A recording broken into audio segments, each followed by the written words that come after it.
అవును. ఓ ఎన్టీ ఏది రామారావు షూట్ మెడ్రాస్ నుంచి ఈడ తీసుకురావడానికి. మద్రాస్ నుంచి ఇక్కడ తేవడానికి హ్మ్. సినిమా పరిశ్రమ మొత్తం మన తెలుగు పరిశ్రమ ఇక్కడ లేదు. అవును. వాళ్ళు రావడానికి రిలక్టెంట్. ఎవడు రావడానికి ఒప్పుకోలే ఆ రోజుల్లో.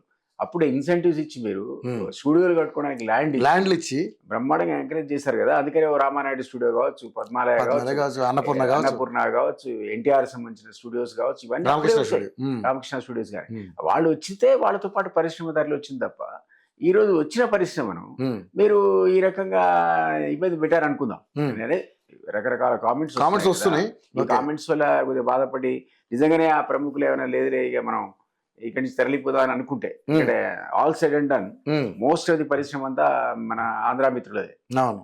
ఇంకా తెలంగాణ వాళ్ళు ఎస్టాబ్లిష్ కాలే. హ్మ్. ఆ లెవెల్‌కి రాలే. ఎవరో దిల్ రాజు, బోస్, చంద్రబోస్ ఇట్లాంటివి కొద్ది మంది ఇప్పుడిప్పుడు ప్రముఖులయ్యారు. సీనారెడ్డి గతంలో ఇట్లా కానీ హ్మ్. బట్ పెద్దగా చెప్పుకోదగ్గ తెలంగాణ ప్రముఖులు సినీ పరిశ్రమలో లేరు.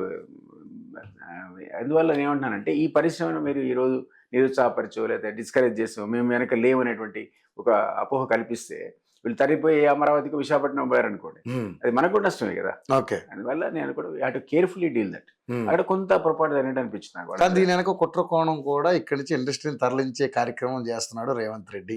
ఇది కేవలం దానివల్ల ఆయనకేం చంద్రబాబు నాయుడు కనుసన్నల్లో జరుగుతుందనేది ప్రధానమైనటువంటి ఆరోపణ. దానివల్ల ఈయనకేం లాభం ఉంటుందండి? ఇప్పుడు ఈరోజు అసలు ఆయన గతంలో ఏదో ఇంటర్వ్యూలో చూసాను నేను. హ్మ్. నేనే ఆశ్చర్యపోయాను. కామెంట్ చేశాడు. ఏమన్నాడు? ఆయన విలేకరి అన్నాడు, "మీ ఇద్దరు గురు శిష్యులు కదా" అన్నాడు. "ఏయ్! ఎవడు వాడు గురు శిష్యులు" అన్నది. హ్మ్. హ్మ్. ముడ్డు మీద దస్తా అన్నాడు. సమకాలీకులు మేము గురు శిష్యులకు కాదు. సమకాలీకులు ఆ. ఏదన్నా డైరెక్ట్ మరి కాంటెంపరీసమే తప్ప సమకాలీకులే తప్ప హ్మ్. నేను ఆయన శిష్యుడేం కాదన్నాడు. హ్మ్. నేను కూడా ఆశ్చర్యపోయినా. హ్మ్. మీతోనూ ఇప్పుడు నేను ఆ మాట అన్నా. అవునవును. ఇద్దరికి గురు శిష్యుల సంబంధం ఉంది కావచ్చు. ఆ. లేకపోతే తెలుగుదేశం ఎందుకు ఇక్కడ అభ్యర్థులు పెట్టలేదనే మాట నేనే అన్నా ఆ మాట. అవును. ఆ రోజు నిజంగా అభ్యర్థులు పెట్టలేవాడు. బహుశా ఆయన ఏదో ఈయనకి లాభం జరుగుతుంది అనుకొని బహుశా ఆ టైంలో ఎలక్షన్ టైంలో చంద్రబాబు గారు ఈయనకు బ్లెస్సింగ్స్ లాగా అసలు పార్టీయే కాంటెస్ట్ చేయదని నిర్ణయం తీసుకున్నాడు. అవును. 1% ఉండని 2% దాని టు దట్ ఎక్స్టెంట్ కాంగ్రెస్ మాకు లాభం జరిగింది. ఓకే.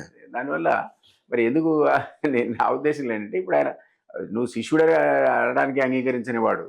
అంగీకరించిన వాడు పరిశ్రమ పోవడానికి ఒప్పుకుంటాడా అంటున్నా. ఆ హ్మ్. లాజిక్లో మీకు ఎగ్జాంపుల్ కోట్ చేస్తున్నా. సో అదే. ఆ కాంటెస్ట్ లో ఆయన సో దానికి అంగీకరిస్తాడని నేను అనుకోను. హ్మ్. బట్ ఇట్లాంటి కార్యక్రమాల్లో వాళ్ళు మనస్తాపం చెందితే పరిశ్రమ మీద ప్రభావం అయితే చూపిస్తుంది కదా. Okay. So we have to very careful అంటున్నాను. హ్మ్. అక్కడ ఆ పొరపాటు మనం చేయకూడదని నా ఉద్దేశం పర్సనల్ వ్యూ. ఓకే. దిలీప్ గారు ఇంత దాకా లాగారు కదా! తెగేదాకా ఏది లాక్కూడదు కాబట్టి సో దీన్ని తెగేదాకా లాగారు. సో ఇది ఎక్కడితో ఎండ్ అయిపోతే బాగుండేదని మీకు అనిపించింది?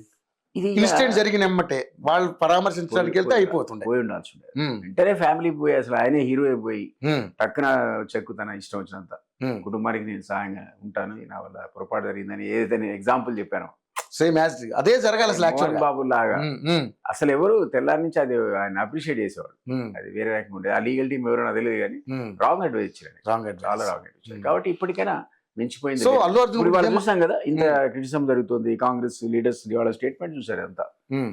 మా వాళ్ళు చాలా మంది ప్రముఖులు చాలా మంది కూడా కొంత ఇండస్ట్రీని కొందరు అర్జున్ని ఇట్లా తప్పొడుతూ ఉన్న స్టేట్మెంట్స్ కూడా నేను చూసా. హ్మ్. కానీ పొద్దునే ఒక స్టేట్మెంట్ ఏమిటంటే అల్లు అర్జున్ గారి తండ్రి హ్మ్. అల్లు అరవింద్. అల్లు అరవింద్ గారు కాంగ్రెస్ ఆఫీస్కే వెళ్ళి హ్మ్. ఆమెను కలిశారు. దీపాదాస్ ఆ! దీపాదాస్ మున్షి గారు. మున్షిని హ్మ్. కలిశారని మంచిది. Good thing. ఎందుకంటే హ్మ్. అది ప్రభుత్వానికి ఇండస్ట్రీకి మధ్య ఒక ఘర్షణగా ఇది రూపాంతరం చెందకూడదు. అది ఇప్పుడు అదే మంచిది చిలికి కదా. చిలికి గాలివాన అవుతుంది అదే. మీరే అన్నారు కదా హ్మ్. అపోజిషన్ అంటుంది ఇది హ్మ్. ఏదో ఇన్సిడెంట్ అడ్డం పెట్టుకొని డైవర్షన్ పాలిటిక్స్ చేస్తున్నారని. హ్మ్. ప్రతిదానికి ఇప్పుడు ఈ మధ్య ఏదో కొత్తది మొదలైంది. ప్రతిదీ కూడా డైవర్షన్ పాలిటిక్స్. ఎందుకంటే మేము 6 హామీలు ఇంప్లిమెంట్ చేయలేదని హ్మ్. అనటం. సో సంక్రాంతి వరకు ఇంకో 5దో 4దో అయిపోతుంది. ఒకటి మిగులుతుంది. అది ఎలక్షన్స్ లోపల లోకల్ బాడీ ఎలక్షన్ లోపల అది కూడా ఆయన చేస్తాడు. హ్మ్. కింద మీద పడి ఎక్కడో అక్కడ డబ్బులు తెచ్చుకుంటున్నారు. హ్మ్. సో ఆలస్యమైన మాట వాస్తవమే. అంత మాత్రం చేత ఆ ఇంటెన్షన్ లేదు వీళ్ళు మోసం చేస్తున్నారని తప్పు. హ్మ్. కాబట్టి ఈరోజు ఇది కూడా ఇట్లాంటి ఇన్సిడెంట్ కూడా ఎంత త్వరగా వీలైతే అంత త్వరగా మీరు అన్నట్టు దాన్ని సమసిపోయేలాగా చర్యలు తీసుకోవాల్సిన అవసరం ప్రభుత్వం పైన ఉంది. ఆ ఫ్యామిలీ పైన కూడా ఉంది. ఓకే. సో నిజంగానే అల్లు అర్జున్ గారు అంటే ఈ విషయం మనం మాట్లాడుకుంటుంటే మామూలుగా చాలా మంది మీరు అన్నారు అందరి అభిప్రాయమే.